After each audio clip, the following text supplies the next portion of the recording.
السلام عليكم ورحمة الله وبركاته. بسم الله الرحمن الرحيم.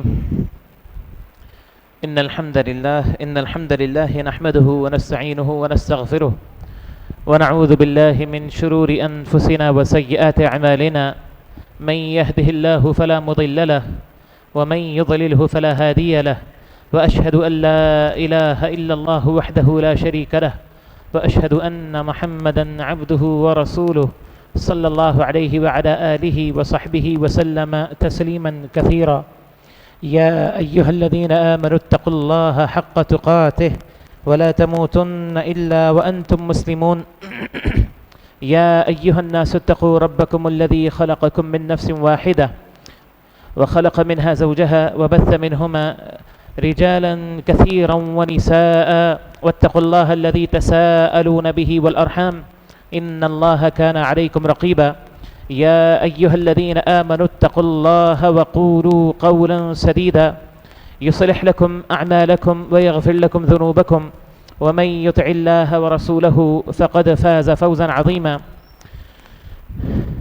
أما بعد، فإن خير الحديث كتاب الله، وخير الهدي هدي محمد صلى الله عليه وسلم، وشر الأمور محدثاتها، وكل محدثة بدعة، وكل بدعة ضلالة، وكل ضلالة في النار.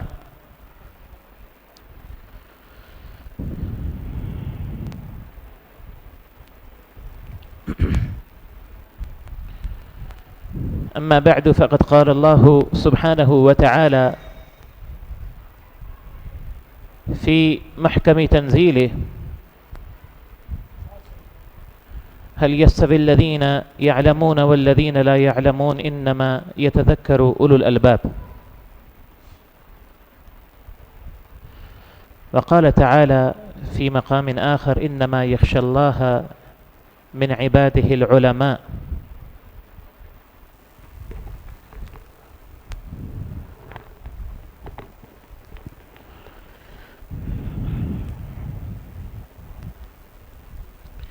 سب سے پہلے اللہ رب العالمین کا جتنا شکر ادا کیا جائے کم ہے.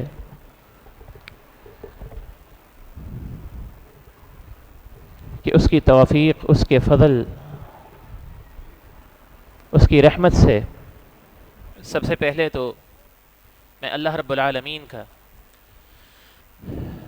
شکر بجا لاتا ہوں کہ اس کی توفیق، اس کے فضل اور اس کی رحمت سے ایک دفعہ پھر ہم ایک مبارک مجلس میں موجود ہیں، اور دعا کروں گا کہ اللہ رب العالمین ہم سب کے یہاں پر جمع ہونے کو قبول فرما لے، اور ان لمحات کو اللہ رب العالمین ہماری اصلاح کا ذریعہ بنا دے، اور ان کے ذریعے اللہ رب العالمین ہمیں دنیا اور آخرت کی کامیابیاں اور کامرانیاں عطا فرمائیں. آپ ماشاء اللہ مستقل علماء کرام کو سنتے رہتے ہیں، لہذا آپ اس حقیقت سے خوب اچھی طرح واقف ہوں گے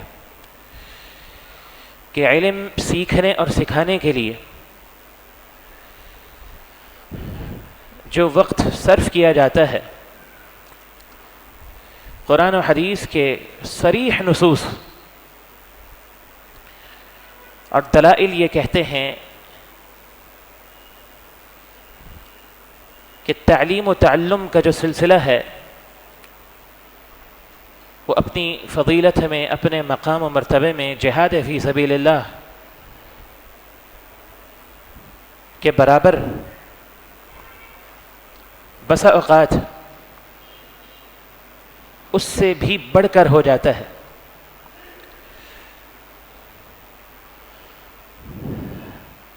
اور اس کے بعد میں ہمارے محترم فاضل شیخ پروفیسر شعیب فاضل عثمانی صاحب حفظہ اللہ کا شکریہ ادا کروں گا.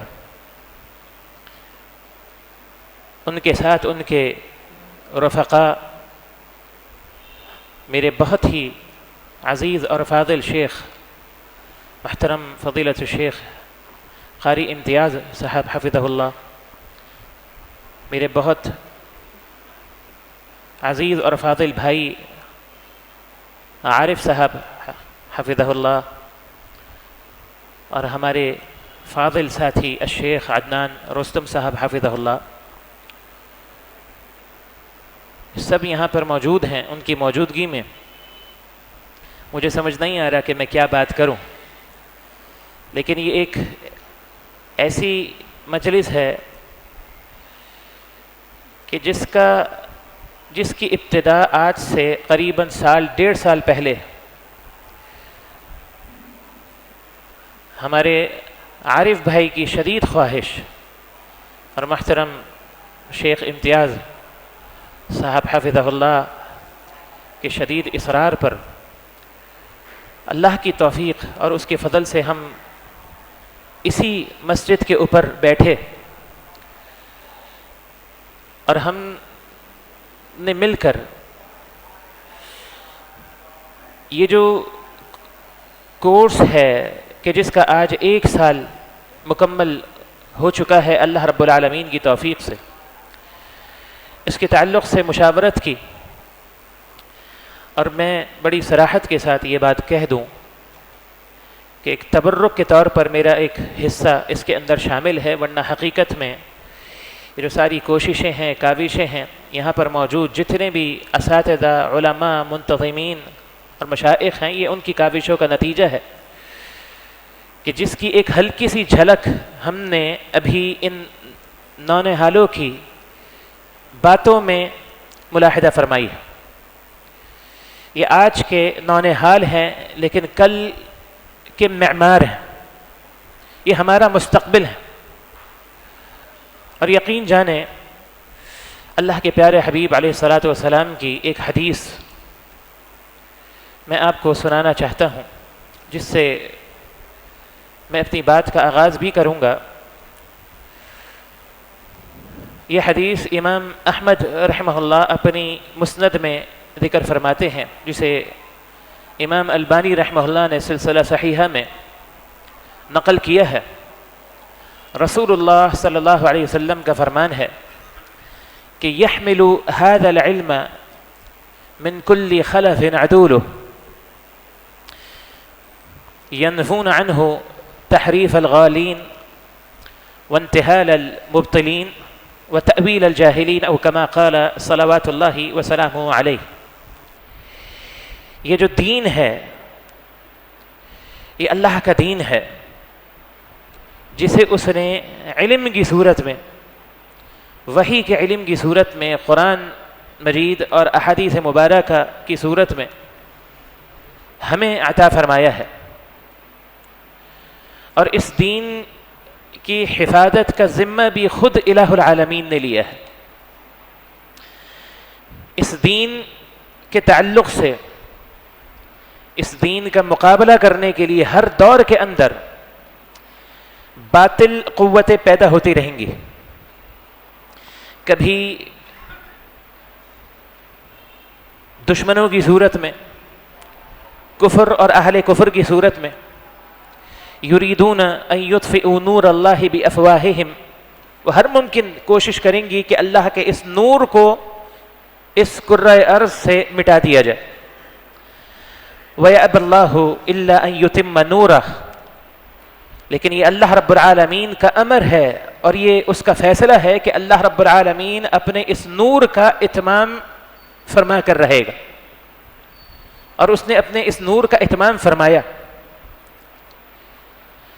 اور کبھی ایسا بھی ہوگا کہ اپنے ہی اندر، کلمہ گو مسلمانوں کے اندر ایسے لوگ پیدا ہوں گے، ایسے فرقے پیدا ہوں گے، ایسی شخصیات پیدا ہوں گی کہ جو تعویلات کی صورت میں، شبہات کی صورت میں اس دین کے اندر تحریف کی روش اختیار کریں گے، اور اس کی جو حقیقی شکل ہے اس کو مسخ کرنے کی کوشش کریں گے۔ اور یہ سلسلہ صحابہ اکرام رضوان اللہ علیہم اجمعین کے عہد مبارک میں شروع ہو گیا تھا، کہ جب قدریہ پیدا ہوئے اور اس کے بعد پھر ان کے مقابلے میں جبریہ پیدا ہوئے، اور پھر ایک طویل سلسلہ ہے فرق ضالہ کا، گمراہ فرقوں کا، جہمیہ کی صورت میں، پھر معتزلہ کی صورت میں، اشاعرہ کی صورت میں، ماتریدیہ کی صورت میں. یہ آج آپ کو مسلمانوں کے اندر ہماری ہی ظاہری شکل و صورت کے اندر جو ایسے بہت سے گمراہ فرقے نظر آتے ہیں، ان کی اصل اور بنیاد وہی فرقے ہیں کہ جو سلف صالحین رحمہم اللہ کے زمانے میں اور عہد میں پیدا ہو چکے تھے. اور اللہ کے پیغمبر کیا فرماتے ہیں کہ ان سب کے مقابلے میں یحمل ھذا العلم، یہ جو علم ہے اللہ ایسے افراد بھی پیدا فرمائے گا جو اس علم کے حامل ہوں گے، اس علم کو پڑھیں گے، اس علم کو سیکھیں گے، اس علم کو سمجھیں گے، اور اس علم کو صحیح معنوں میں امت تک پہنچانے کی ذمہ داری کو اٹھائیں گے. یحمل ھذا العلم من کل خلف عدول، اللہ رب العالمین ان کا انتخاب کرے گا، ان کو توفیق دے گا، اسباب اور وسائل مہیا کرے گا. ایسے افراد جو ان کی سرپرستی کریں گے، ایسے اساتذہ علماء جو ان کو منہج سلف کی روشنی میں علم سکھائیں گے، ایسے ادارے، ایسی مساجد، ایسے مراکز کہ جن کے زیر سایہ یہ وہ علم حاصل کریں گے. اور کیا کریں گے؟ رسول اللہ صلی اللہ علیہ وسلم نے 3 باتیں ذکر فرمائی. پہلی بات آپ نے فرمایا ینفون عنہ تحریف الغالی، غلو اس امت کی مصیبت ہے، اس امت کی مصیبت ہے. جس مصیبت کے اندر یہود بھی مبتلا ہوئے اور جس مصیبت اور فتنے کے اندر نصارہ بھی مبتلا ہوئے. قالت الیہود عزیر ابن اللہ، افراط اور تفرید کی روش، کسی کو اس کے شان اور مرتبے میں اس حد تک بلند کر دینا کہ اس کو اللہ کا جز قرار دے دیا، اللہ رب العالمین کا معاذ اللہ حصہ قرار دے دیا، اللہ کے مقام پر اس کو پہنچا دیا. اور تفرید اختیار کری تو اس حد تک تفرید اختیار کری کہ یقتلون الانبیاء بغیر حق، کہ اللہ کی زمین پر اللہ کے برگزیدہ پیغمبروں کو ناحق قتل کرنا شروع کر دو.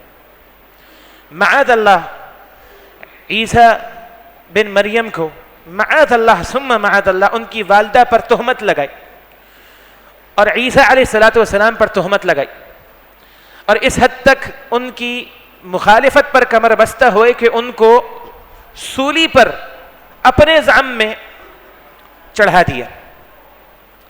پھر امام الانبیاء محمد الرسول اللہ صلی اللہ علیہ وسلم کی بعثت ہوئی، اور اس حسد کے اندر اور جلن کے اندر کہ یہ جو خاتم النبیین ہیں، امام الانبیاء ہیں، سید ولد آدم ہیں، ان کی بعثت عرب میں کیوں ہوئی، ان کے خاندان میں کیوں نہیں ہوئی، اس حسد کے اندر مبتلا ہوئے اور اللہ کے پیغمبر علیہ السلام کے سامنے آ کر کھڑے ہو گئے، اسلام اور اللہ کے پیغمبر کی مخالفت پر کمر بستہ ہو گئے. نصارہ کی حالت دیکھیں کہ عیسیٰ علیہ السلام اور ان کی والدہ سیدہ مریم العذراء علیہ السلام، ان کے مقام اور مرتبے میں اس حد تک غلو اختیار کیا، کہنے لگے ان اللہ ثالث ثلاثہ، کہ 3 شخصیات مل کر الہ کا مجموعہ ہے، الہ بنتے ہیں، اور ان میں سے ایک اللہ ہے، دوسرے عیسیٰ ہیں اور تیسری مریم ہے. ایک فرقے نے یہ کہا، ایک فرقے نے جبریل امین کو شامل کیا، ایک نے عیسیٰ کو اللہ رب العالمین کا بیٹا قرار دی، اور ایک فرقے نے عیسیٰ کو اللہ قرار دے دی، خدا قرار دے دی. اور پھر امت محمدیہ کے اندر بھی ایسے لوگ پیدا ہوئے. رسول اللہ صلی اللہ علیہ وسلم علم وحی کی روشنی میں آپ جانتے تھے کہ اس فتنے کے اندر، جس فتنے کے اندر یہود و نصارہ مبتلا ہوں گے، میری امت کے افراد بھی مبتلا ہوں گے. لہذا کیا فرمایا؟ لا تطرونی کما اطرت النصارى عیسی ابن مریم، کہ دیکھو میرے مقام میری شان اور مرتبے میں اس حد تک غلو مت کرنا جس حد تک نصارہ نے عیسیٰ بن مریم کی شان میں غلو کیے. اور پھر بڑے واضح الفاظ میں فرمایا کہ انما انا عبد اللہ و رسول، میں اللہ کا بندہ ہوں، میں عابد ہوں اور وہ معبود ہے، وہ خالق ہے اور میں مخلوق ہوں. لہذا میری شان اور مرتبے میں وہ غلو مت کرنا جو غلو نصارہ نے کیا تھا، اور مجھے کہیں اللہ رب العالمین کے مقام تک نہ لے جانا. لیکن اللہ کے پیارے حبیب علیہ الصلاۃ والسلام نے جس فتنے کا ذکر کیا تھا، امت کا ایک بڑا طبقہ اس فتنے کے اندر مبتلا ہوا. اور پھر بارہا آپ ہمارے محترم فاضل شیخ پروفیسر صاحب حفظہ اللہ سے سنتے رہتے ہیں کہ صوفیت اور پھر باطنیت کی صورت میں ایسے ایسے فرقے امت کے اندر پیدا ہوئے کہ جس نے توحید کی شکل کو مسخ کر کر رکھ دیا. توحید کی جگہ شرک نے لے لی، حدیث اور سنت کی جگہ بدعت نے لے لی، اور دین اسلام کے مفاہیم بدل گئے. اور آج اہل توحید اس معاشرے کے اندر خود کو اجنبی تصور کرتے ہیں، کیونکہ اس معاشرے کے اندر جو اکثریت ہے وہ، معذرت کے ساتھ اگر میں یہ کہوں تو یقیناً مشائخ یہاں تشریف فرما ہے وہ میری بات سے اتفاق کریں گے، اکثریت جو ہے وہ توحید سے منحرف لوگوں کی ہے، وہ بدعات کے اندر مبتلا لوگوں کی ہے. اور اس حقیقت کا بیان خود الہ العالمین نے فرمایا. سورۃ الشعراء کے اندر اللہ نے ایک نہیں دو نہیں کئی انبیاء علیہ الصلاۃ والسلام اور ان کی قوموں کا ذکر کیا. اور اس سورت کی خوبصورتی یہ ہے کہ ہر نبی کے ذکر کے دوران اللہ رب العالمین نے ایک بات ارشاد فرمائی، فرمایا وما کان اکثرهم مؤمنین، کہ جتنی بھی سابقہ قومیں گزری ہیں ان کی اکثریت مومن نہیں تھی، ان کی اکثریت مشرک تھی. اور فرمایا کہ قرآن مجید کی واضح آیت ہے کہ وما اکثر الناس ولو حرصت بمؤمنین، پیارے حبیب آپ کی حرص اور انتھک محنتوں کے باوجود بھی اکثریت جو ہے وہ ایمان قبول نہیں کرتے. وہ ایمان جو توحید سے پاک ایمان ہے، جو خالص ایمان ہے، بالکل اسی طرح جس طرح آج ہم جس معاشرے میں رہ رہے ہیں اس معاشرے کے اندر ہمیں خالص غذا نہیں ملتی، خالص دودھ نہیں ملتا، خالص پانی نہیں مل رہا، خالص آب و ہوا نہیں مل رہی، نہ خالص جسمانی غذا مل رہی ہے اور نہ خالص روحانی غذا مل رہی. ایسے میں اللہ کے پیغمبر فرماتے ہیں کہ اللہ رب العالمین ایسے افراد کو پیدا کرتا ہے کہ جو ینفون عنہ تحریف الغالین، ایسے غلف کرنے والوں کی جو منہجی اور فکری انحرافات ہیں اس کا مقابلہ کرتے ہیں، اس کا مقابلہ کرتے ہیں اور اس کو ختم کرتے ہیں. وانتحال المبتلین، اور باطل پرستوں کی چالوں کا مقابلہ کرتے ہیں، ان کے مکر و فریب کا، ان کی جو تدبیریں ہیں خفیہ تدبیریں اہل توحید اور اہل سنت، حقیقی اہل سنت اور اہل الحدیث کے مقابلے میں، اہل توحید کے مقابلے میں جو ان کی چالیں ہیں ان کا مقابلہ کرتے ہیں. کس سے مقابلہ کرتے ہیں؟ اپنے علم سے مقابلہ کرتے ہیں، وحی کے علم سے مقابلہ کرتے ہیں، اپنی دعوت سے مقابلہ کرتے ہیں. اور بسا اوقات مارے بھی کھاتے ہیں، بسا اوقات جو ہے وہ لوگوں کے طعنے بھی سنتے ہیں، استہزائیہ جملے بھی سنتے ہیں، اور بسا اوقات جو ہیں وہ وسائل کی قلت کے اندر میں مبتلا ہوتے ہیں. بہت مشاکل کو فیس کرتے ہوئے وہ علم حاصل کرتے ہیں، اور جب تک وہ اس دنیا میں رہتے ہیں ان مشائل کا سامنا کرتے ہوئے اس علم کا ابلاغ کرتے ہیں اللہ کی توفیق سے.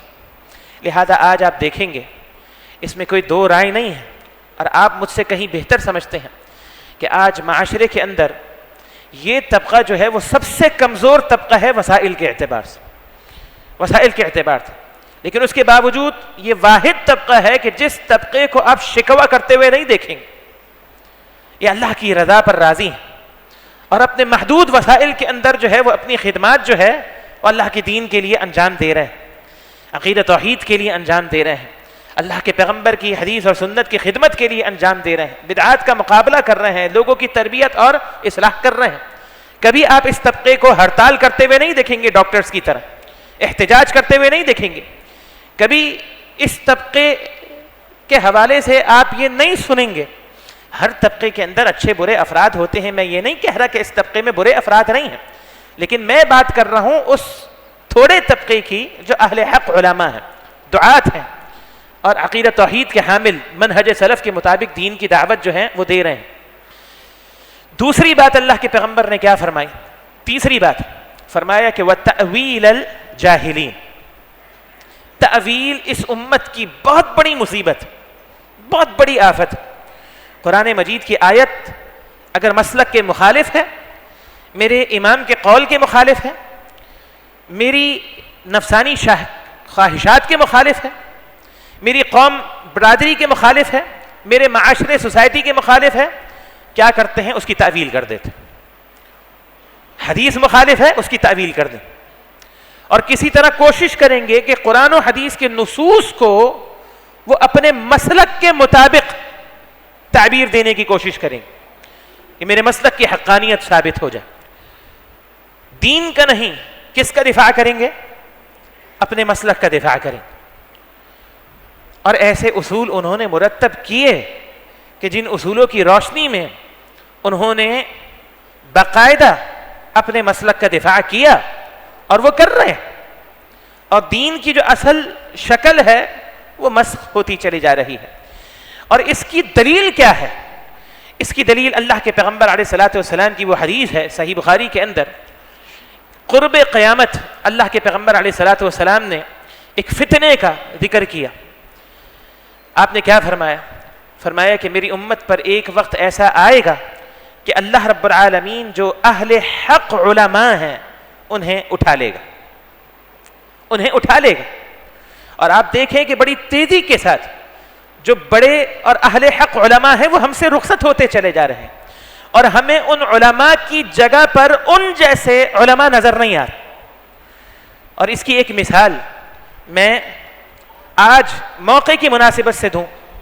ہمارے اس مسجد، اس ادارے اور اس جماعت کے بانی اور رئیس محترم فضیلت الشیخ کمال عثمانی صاحب رحمہ اللہ رحمۃ واسعہ ہم سے رخصت ہو گئے، لیکن آپ کو ان کی جگہ پر ان جیسی علمیت رکھنے والی شخصیت نظر نہیں آ رہی۔ اس کا ہرگز یہ مطلب نہیں ہے کہ یہ سلسلہ ختم ہو جائے گا۔ اللہ ایسے افراد پیدا کرے گا جو اس ذمہ داری کو سنبھالیں گے، اور انہوں نے اس ذمہ داری کو سنبھالا، اور وہ اپنے علم، اپنی حکمت، اپنے ساتھیوں کے ساتھ مل کر اس ذمہ داری کو آگے لے کے چل رہے ہیں، جس طرح اللہ رب العالمین کی سنت ہے اور اللہ کے پیغمبر کا فرمان ہے۔ آپ نے وہ فرمان سن لیا، یہ سلسلہ ختم نہیں ہوگا، یہ سلسلہ جاری رہے گا، لیکن جیسے جیسے ہم آگے بڑھ رہے ہیں ویسے ویسے یہ اس معاملے کے اندر ہمیں ایک بڑی قلت کا احساس ہو رہا ہے۔ پہلے جو والدین اپنے بچوں کو اللہ کے دین کے لیے وقف کرتے تھے، اب ہمیں وہ والدین بھی نظر نہیں آ رہے۔ پہلے ہمیں جو شوق نظر آتا تھا اس دین کو سیکھنے کا اور اس دین کی ترجیح اور اہمیت کا، ہمیں وہ نظر نہیں آتا۔ پہلے اتنے طلباء ہوتے تھے کہ ان طلباء میں سے انتخاب کیا جاتا تھا، اور بہت سارے طلباء کو محدود وسائل کی وجہ سے ان سے معذرت کر لی جاتی تھی۔ آج صورتحال یہ ہے کہ لوگوں کو راضی کرنا پڑتا ہے کہ بھائی اللہ کا دین ہے، اور اس دین کو سیکھنا ہے، اس دین کو سکھانا ہے، اس کے لیے ہمیں بچے چاہیے، ہمیں بچے چاہیے، ذہین بچے۔ لیکن ہمارے معاشرے کے جتنے بھی ذہین بچے ہیں وہ مختلف فیلڈز اختیار کر رہے ہیں۔ کوئی میڈیکل کی فیلڈ اختیار کر رہا ہے، کوئی انجینئرنگ کی فیلڈ اختیار کر رہا ہے، کوئی کمپیوٹر یا آئی ٹی کی فیلڈ اختیار کر رہا ہے۔ یعنی دنیا سے معاملہ شروع ہو رہا ہے اور دنیا پر معاملہ ختم ہو رہا ہے۔ بہت کم افراد ایسے رہ گئے ہیں کہ جو یہ فکر رکھتے ہیں کہ میں اپنے بچوں میں سے قابل بچے کو اللہ کے دین کے لیے وقف کروں تاکہ یہ جا کر اللہ کے دین کی خدمت کر سکے۔ تو یہ ایک حدیث میں نے آپ کو سنائی ہے، اور ایک دوسری حدیث میں آپ کو سنانا چاہتا ہوں اور اس پر میں اپنی بات مکمل کروں گا کہ جس سے آپ کو اندازہ ہوگا کہ آج ہمیں کن فتنوں کا سامنا ہے اور ان فتنوں کے اندر ہماری ذمہ داری کیا بنتی ہے، رسول اللہ کی نصیحت کیا ہے، اور مستقبل کے حوالے سے ہمارا لائحہ عمل کیا ہونا چاہیے، اور ہمیں فکر کرنی چاہیے اپنے مستقبل کے حوالے سے۔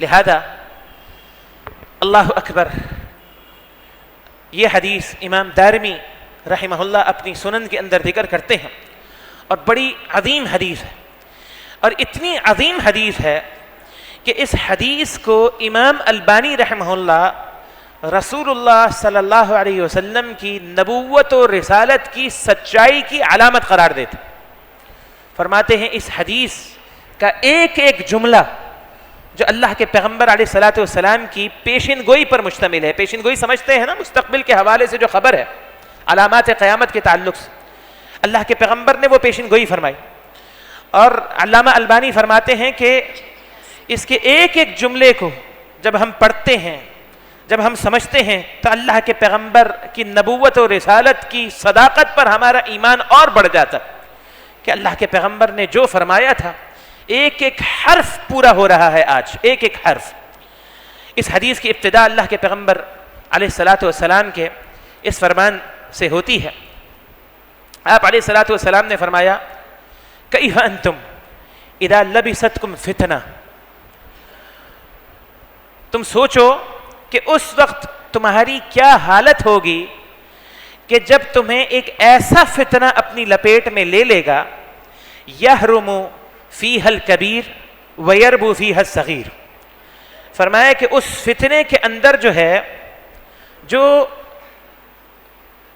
جوان ہوگا وہ بوڑھا ہو جائے گا، اور جو بچے ہوں گے ان کی تربیت اور پرورش اسی فتنے کے اندر ہوگی۔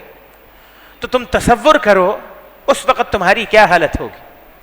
آسان سے الفاظ میں ایسی آفت کہ جو جوانوں کو بوڑھا کر دے، ایسی آفت، ایسی مصیبت جو جوانوں کو بوڑھا کر دے، اور اسی مصیبت کے اندر ہمارے بچے بڑے ہوں گے، تو تم تصور کرو تمہارے کیا حالات ہوں، تمہاری کیا حالت ہوگی۔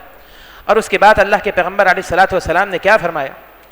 آپ علیہ الصلوۃ والسلام نے فرمایا کہ اذا ترک منها شیء قیل ترکت السنہ، وہ فتنہ کیا ہوگا، میں کوشش کروں گا آسان سے الفاظ میں آپ کو سمجھا سکوں۔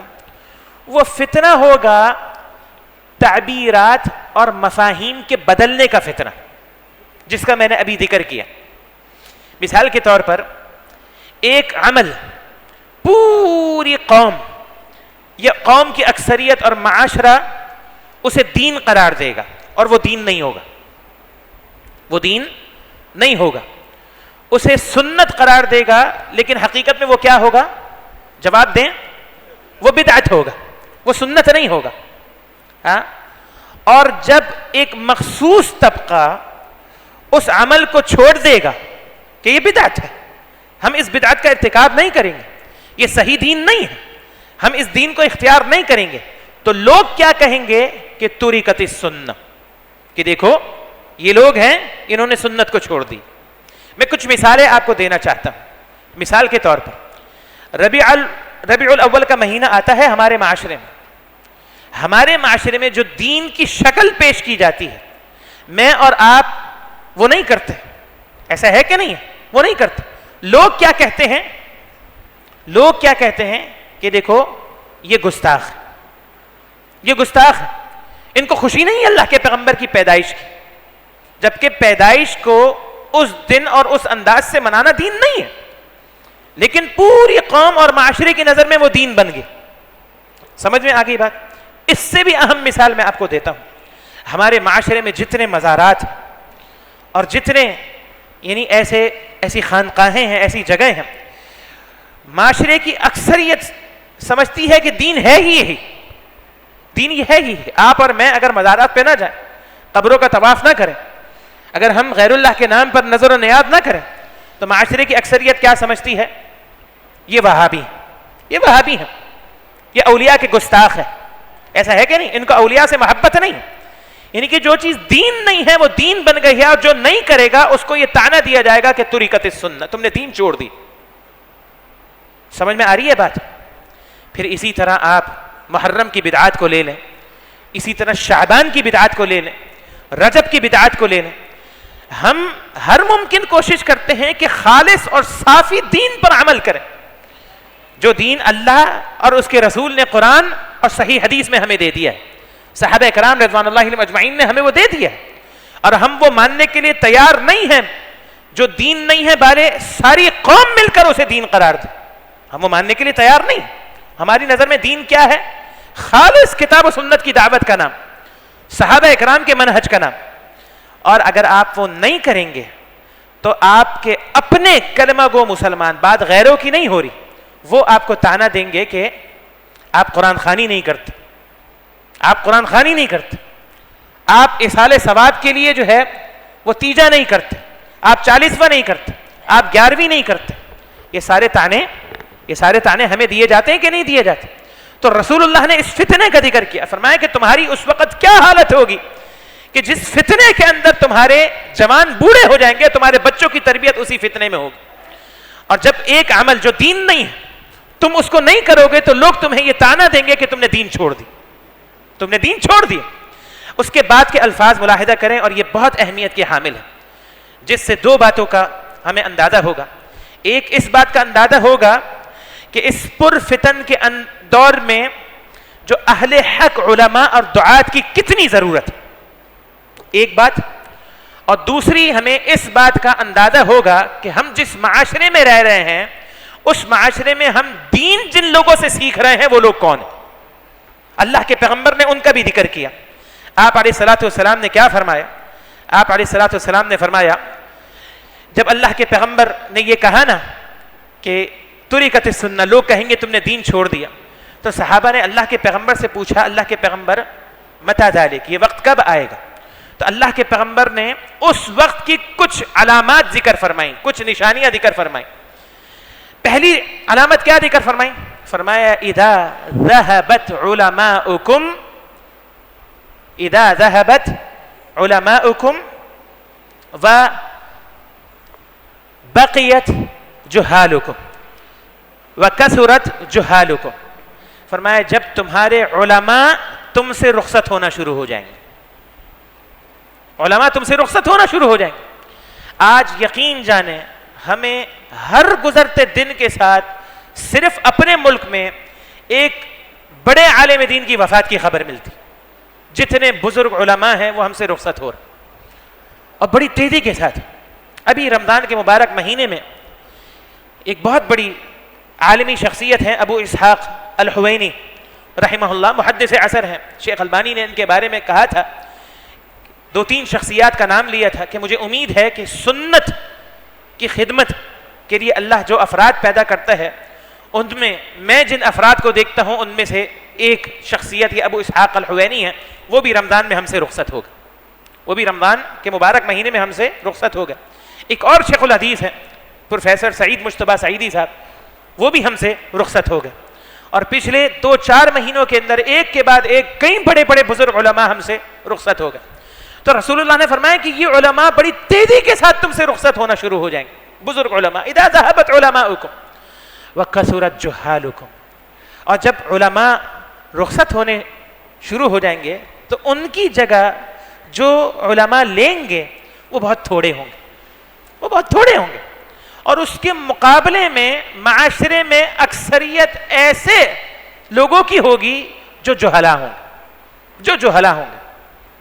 ظاہر سی بات ہے جب بڑے علماء چلے جائیں گے اور ان کی جگہ جو علماء لیں گے، اور آپ کو مزید علماء نہیں مل رہا ہے اپنے مستقبل کے لیے، مزید داعی نہیں مل رہا ہے آپ کو مستقبل کے لیے، تو وقت کے ساتھ ساتھ علماء کم ہوتے چلے جائیں گے، لیکن لوگوں کے مسائل تو ختم نہیں ہوں گے۔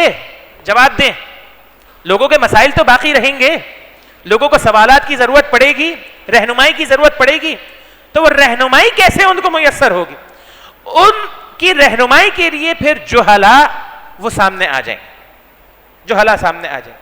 میں بڑا کھل کر کہوں گا اس دور کے اندر، جیسے انجینئر مرزا کی صورت میں فتنہ ہمارے سامنے جو ہے وہ موجود ہے، پھر اسی طرح محمد شاہ کی صورت میں ایک فتنہ ہمارے سامنے موجود ہے، منکرین حدیث کی صورت میں، پھر فکر غامدی اور فتنہ غامدیت کی صورت میں افراد ہمارے سامنے موجود ہیں. بڑے وسائل کے ساتھ ایسے لوگوں کو تیار کیا جا رہا ہے، اور حکومتی سرپرستی کے اندر ایک بڑی جسے کہہ لیں کہ تعداد میں ان کو تیار کیا جا رہا ہے. ہاں، اور وہ جو ہیں وہ کس کی جگہ لے رہے ہیں؟ وہ علماء کی جگہ لے رہا ہے. اور ہم اپنے اندر علماء تیار کر ہی نہیں رہے.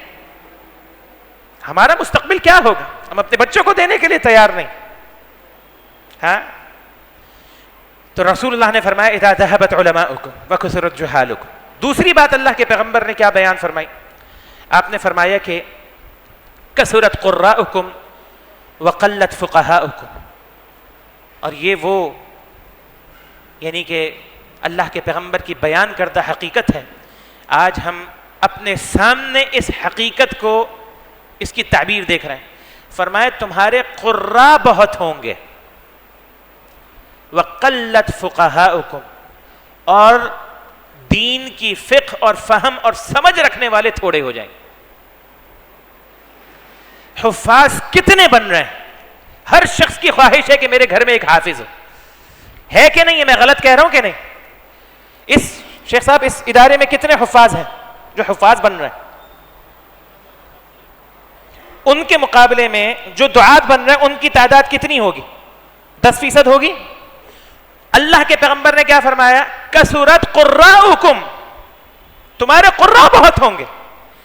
میں یہ سمجھتا ہوں، واللہ اعلم میں غلط بھی ہو سکتا ہوں شیخ، لیکن میں یہ سمجھتا ہوں کہ جتنی تعداد میں آج امت مسلمہ کے پاس حفاظ موجود ہے نا، شاید ہی پہلے کسی تعداد میں حفاظ. اتنے مدارس ہیں، سب کی خواہش ہے ہمارے بچے قرآن حفظ کریں، لیکن کوئی قرآن سمجھانے کے لیے تیار نہیں ہے اپنے بچے کو، کوئی داعی عالم بنانے کے لیے تیار نہیں. اور رسول اللہ نے اس فتنے کا ذکر کیا. میں اللہ کے پیغمبر کے الفاظ آپ کو سنا رہا ہوں، میری کوئی ایڈیشن اس میں شامل نہیں. میں کثرت قراءکم، آج مصلی ایک ہے اور اس ایک مصلی پر کھڑے ہونے کے لیے 100 قراء ہیں، 100 قراء ہیں. لیکن اس ممبر پر کھڑے ہونے کے لیے ہمارے پاس چند چنیدہ افراد، مخصوص افراد. میں غلط کہہ رہا ہوں کہ نہیں؟ آج قرآن سنانے والے آپ کو بہت ہیں، لیکن امت مسلمہ کے جو حقیقی مسائل ہیں، جدید مسائل ہیں، ہاں، ان مسائل کا حل پیش کرنے والے علماء بہت تھوڑے. میں قلت فقہاؤکم، تمہارے فقہا بہت تھوڑے ہوں گے. یہ وہ فتنہ ہے جس فتنے کے اندر ہمارے جوان بوڑھے ہو رہے ہیں اور جس فتنے میں ہمارے بچوں کی تربیت ہو رہی ہے. اور رسول اللہ فرما رہے ہیں کیف انتم، تمہارا مستقبل کیا ہوگا؟ تم اندازہ نہیں کر رہے کہ تمہارے آنے والے حالات کیا ہوں گے جب تمہارے پاس صحیح اور خالص دین کی روشنی میں تمہاری رہنمائی کرنے والے نہیں ہوں گے. اب میرا ایک سوال ہے آپ سب سے، مجھے بتائیں جب دین کی صحیح رہنمائی نہیں ملے گی تو کیا ہوگا؟ کیا ہوگا؟ پھر روحانیت حاصل ہوگی؟ پھر اللہ کے ساتھ تعلق مضبوط ہوگا؟ جی. پھر مجھے بتائیں معاشرے میں جرائم بڑھیں گے کہ نہیں بڑھیں گے؟ پھر معاشرے میں جرائم بڑھیں گے. جس طرح آج ہمارا معاشرہ جرائم والا معاشرہ بن گیا. آپ تصور نہیں کر سکتے کہ ایسے ایسے گھرانوں کے لوگ ایسے ایسے گناہوں میں جرائم میں مبتلا ہیں کہ آپ تعجب کرتے ہیں کہ ان گھرانوں سے ہمیں توقع نہیں تھی. وجہ کیا ہے؟ ان کو روحانیت نہیں مل رہی. کیونکہ دنیا کا ہر علم انسان کو چاند پر اور ترقی مریخ پر پہنچا سکتا ہے، یہ بات یاد رکھ. لیکن دنیا کا صرف ایک علم ہے جو انسان کو انسان بنا سکتا ہے، جو انسان کو انسان کی معراج دے سکتا ہے، اور وہ صرف علم وحی ہے، قرآن و حدیث کا علم، دین کا علم، دین کا علم بس.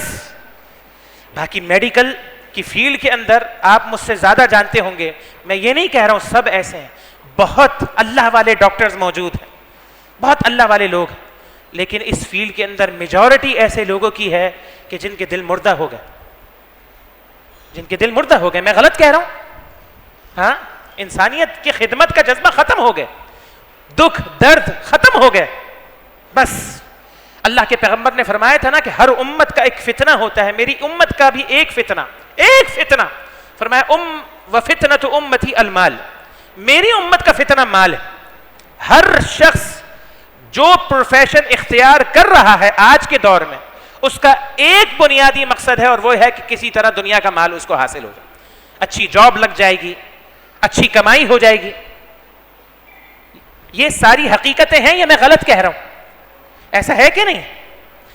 ہاں. پھر اللہ کے پیغمبر آگے کیا فرماتے ہیں؟ بہت کچھ میرا دل چاہ رہا ہے بات کرنے کا, وقت مختصر ہے, میں جو ہوں وہ اپنی بات کو مختصر کرتا ہوں. بارک اللہ فیکم شیخ, لیکن میں یہ چاہتا ہوں کچھ آپ سے بھی سنوں, بہت کم جو ہے وہ موقع ملتا ہے. بہرحال آگے اللہ کے پیغمبر اسلام نے تیسری صفت کیا بیان فرمائی؟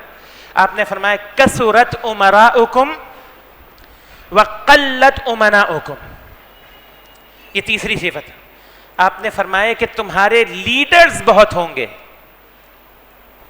لیڈرز سمجھتے ہیں کسے کہتے ہیں؟ لیڈرز, تمہارے سردار, تمہارے قائد, تمہارے راہبر, تمہارے رہنما. ہر شخص نے آج چھوٹی سی جماعت بنائی ہوئی ہے اور اس جماعت کا ایک لیڈر ہے. کتنی سیاسی جماعتیں آج ہمارے معاشرے کے اندر ہیں کہ نہیں؟ کتنے فرقے آج ہمارے معاشرے میں, اور بسا اوقات بعض جماعتیں اور بعض فرقے تو ایسے ہیں کہ ان میں ایک نہیں, ان میں 10 لیڈر ہیں اور سب لیڈر ہیں, اور کوئی کسی کی لیڈرشپ اختیار کرنے کے لیے تیار نہیں, کہتے کہ میں خود لیڈر ہوں.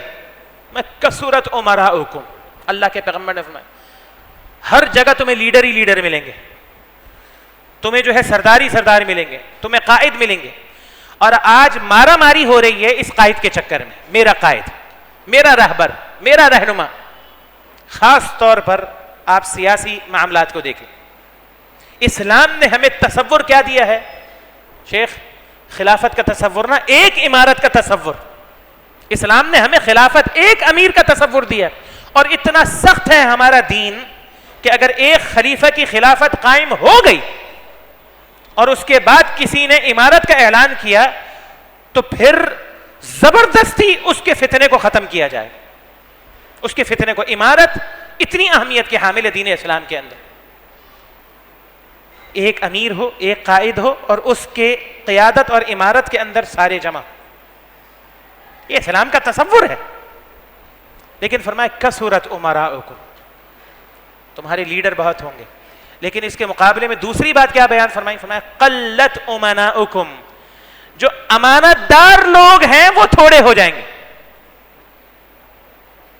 لہذا آپ کو آج کیا کوئی ایسا لیڈر نظر آتا ہے کہ جس پر کرپشن کی تہمت نہ ہو؟ جواب دیجئے.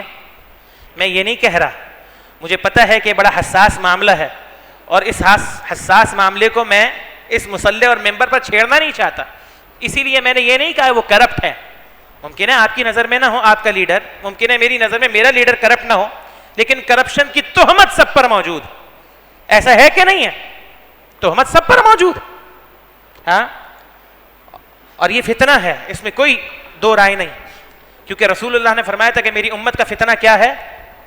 مال میری امت کا فتنہ ہے. اس فتنے کے اندر میری امت مبتلا ہو جائے گی. لہذا یہ 3 صفات اللہ کے پیغمبر علیہ الصلوۃ والسلام نے بیان فرمائی ہیں, اور اس کے بعد اللہ کے پیغمبر آخری 2 باتیں بیان کرتے ہیں. آپ نے فرمایا وَالْتُمِسَتِ الدُّنْيَا بِعَمَلِ الْآخِرَةِ, آخرت کا عمل ایک ایسا عمل ہے جو خالص ہونا چاہیے. ہونا چاہیے کہ نہیں ہونا چاہیے؟ ہم دنیا کے اندر جو کچھ کرتے ہیں, دنیا کے ذریعے دنیا تلاش کرتے ہیں نا, کم از کم آخرت کے لیے تو عمل خالص ہو جائے. لیکن فرمایا کہ یہ فتنے کا دور ایسا ہوگا کہ آخرت کا عمل کر کر دنیا مانگی جائے گی. لوگ آخرت کا عمل بھی دنیا کے لیے کریں گے. اس کی میں چھوٹی سی مثال دیتا ہوں. مثال کیا ہے کہ تواضع بہت زیادہ ضروری ہے کہ نہیں؟ اللہ نے اگر آپ کو, مجھے یہ توفیق دی ہے اپنے گھر کی خدمت کی, میں چھوٹی سی مثال دے رہا ہوں آپ کو, تو مجھے اللہ کا شکر ادا کرنا چاہیے. اللہ تو نے میرا انتخاب کیا. اتنے لوگ باہر پھر رہے ہیں, ان کو یہ توفیق نہیں دی, مجھے تو نے توفیق دی کہ میں تیرے گھر کی خدمت کروں. اور ابراہیم علیہ الصلوۃ والسلام جو ابو الانبیاء ہیں, انبیاء علیہ الصلوۃ والسلام کا سلسلہ ابراہیم کے بعد ابراہیم علیہ السلام کی نسل سے, سارے ان کے بعد آنے والے انبیاء ابراہیم کی نسل سے. یہ امامت کا شرف ابراہیم کو عطا کیا گیا. لیکن ابراہیم علیہ الصلوۃ والسلام کو بھی اللہ نے حکم دیا طہر بیتی للطائفین والعاکفین والرکع السجود. یہ مسجد کی خدمت کوئی معمولی خدمت نہیں ہوتی, یہ مرتبہ بلند ملا جس کا مل گیا. اب اگر کسی کو یہ خدمت کا موقع مل گیا تو اب وہ کیا کہہ رہا ہے کہ جی مجھے عہدہ بھی دو, مجھے منصب بھی دو, مجھے جو ہے اس کے مقابلے میں کچھ دنیا بھی دو, مجھے جو ہے وہ اپنا تعریف بھی چاہیے, میری تعریف بھی کرو. کیا مطلب ہے؟ التمست الدنیا بعمل الآخر, خالص آخرت کے لیے کیا جانے والا عمل ہے, اس پر بھی لوگ دنیا مانگیں گے, اور اگر دے دی جائے تو خوش ہو جائیں گے, اور اگر نہیں دی جائے تو ناراض ہو جائیں گے اور الگ ہو جائیں گے, چھوڑ دیں گے. آپ دنیا کے ذریعے دنیا, ہم صبح سے شام تک کیا کرتے ہیں؟ میں آپ سے سوال کر رہا ہوں. صبح گھر سے نکلتے ہیں کس لیے؟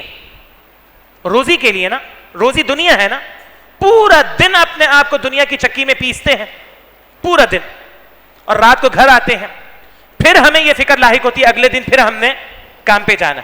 دنیا نا, یعنی جس دنیا کے لیے ہم نے اپنی پوری زندگی کھپا دی, اس میں اگر اللہ آپ کو مجھے تھوڑی سی توفیق دے اپنے دین کی خدمت کرنے کے لیے, اپنی مسجد کی خدمت کرنے کے لیے, ادارے کی خدمت کرنے کے لیے, صحیح ہے, یا اللہ یہ توفیق دے کہ آپ کے ذریعے اللہ اپنے بندوں کی خدمت لے لے, کسی بھی فیلڈ کے اندر خدمت ہے. کوئی بیمار ہے آپ نے اس کی خدمت کر لی, کوئی کمزور ہے آپ نے اس کا ساتھ دے دیا, کوئی مستحق ہے آپ نے اس کی مدد کر دی, یہ ساری خدمات ہیں, یہ آخرت والے اعمال ہیں. لیکن فرمایا التمست الدنیا بعمل الآخرہ, یہ آخرت والے اعمال کے ذریعے بھی دنیا تلاش کی جائے گی. یہ وہ فتنہ ہے. اور آخر میں اللہ کے پیغمبر نے آخری بات کیا کی ہے؟ آپ علیہ الصلوۃ والسلام نے فرمایا, اور یہ آج ہماری بات کا خلاصہ ہے, یہ جو آخری بات میں ذکر کر رہا ہوں, فرمایا وَتُفُقِّهَ لِغَيْرِ الدِّينِ, فرمایا کہ یہ جو ذہن ہے اللہ نے دیا ہے نا, اس کے استعمال کا سب سے زیادہ حق کس کا ہے؟ اللہ کا نا. اللہ کا جو علم ہے, اور اللہ کا علم کون سا ہے جو اس نے نازل کیا ہے؟ جی قرآن مجید کا نا, احادیث مبارکہ کا نا, وحی کا نا. اس ذہن کو سب سے زیادہ کس میں استعمال کرنا چاہیے؟ اللہ کے دین میں. فرمایا کہ نہیں, دین کے علاوہ جتنے بھی علوم و فنون ہیں اس میں ڈگریاں حاصل کی جائیں گی, اس میں فقاہت حاصل کی جائے گی, ذہن استعمال کیا جائے گا. لہذا آج آپ دیکھیں کہ اس فیلڈ کے لیے ہمیں ذہن چاہیے, ہمیں ذہن چاہیے, قابل ذہن, اچھا حافظہ رکھنے والے, قابل ترین بچہ, ہاں, جو اس دین کی ذمہ داری اٹھائے, اللہ کے پیغمبر کا وارث بنے. میں نے اور آپ نے نبی کی وراثت کو کیا سمجھ لیا؟ کیا سمجھ لیا؟ یہ کوئی معمولی وراثت ہے. العلماء ورثۃ الانبیاء, انبیاء کے وارث ہوتے ہیں علماء. انما یخشی اللہ من عبادہ العلماء, اللہ رب العالمین کی جو خشیت ہے وہ سب سے زیادہ ان کو حاصل ہوتی ہے جو اللہ کو سب سے زیادہ جانتے ہیں. هل يستوي الذين يعلمون والذين لا يعلمون, اللہ نے ہماری عقلوں کو جھنجھوڑا ہے, جیسے ہے نا آپ کسی کے سر کو پکڑ کے ہلائیں اس کو اچھی طرح. هل يستوي الذين يعلمون والذين لا يعلمون, کیا تم سمجھتے نہیں ہو؟ جو علم دین کے حامل ہیں ایک طرف وہ ہوں, اور جو علم دین کے حامل نہیں ہے دوسری طرف وہ ہوں, کیا دونوں برابر ہو سکتے ہیں؟ لہذا ایک میڈیکل کی فیلڈ میں بہت قابل ڈاکٹر ہے, بہت قابل ڈاکٹر ہے, ٹھیک ہے, اس نے جو ہے گریجویشن کیا, MBBS کیا, FCPS کیا, اور مختلف ڈگریز اس نے حاصل کی, PhD کیا, پروفیسر ہے, ٹھیک ہے, لیکن اللہ کے دین کی فہم اس کو حاصل نہیں. اللہ اس سے انسانیت کی خدمت تو لے رہا ہے لیکن وہ خود اللہ تعالیٰ کے ہاں جاہل ہے.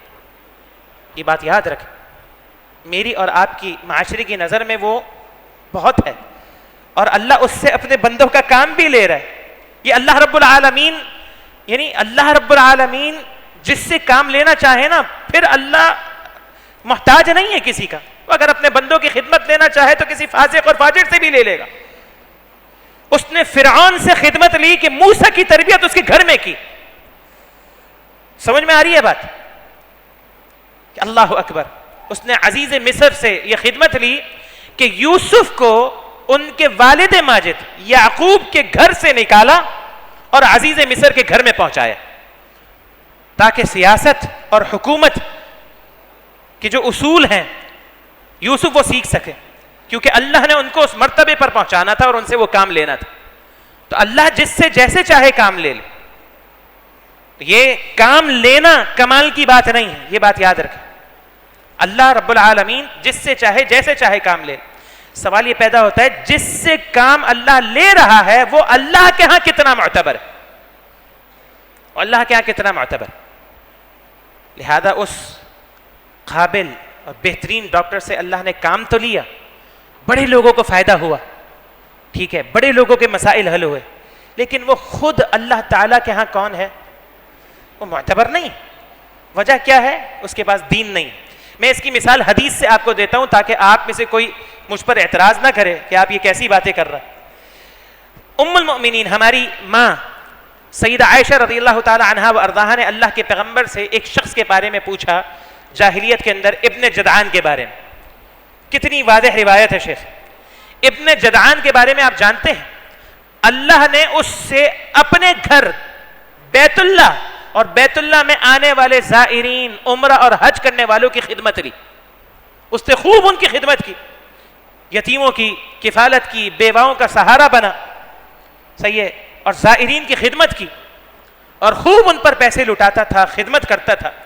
امی عائشہ نے پوچھ لیا, اور صحیح مسلم کی روایت, صحیح مسلم کی صحیح روایت, لسان نبوت ہے, ہمارا اس پر ایمان ہے. اللہ کے پیغمبر ابن جدعان کا انجام کیا ہوا, ابن جدعان کہاں ہے؟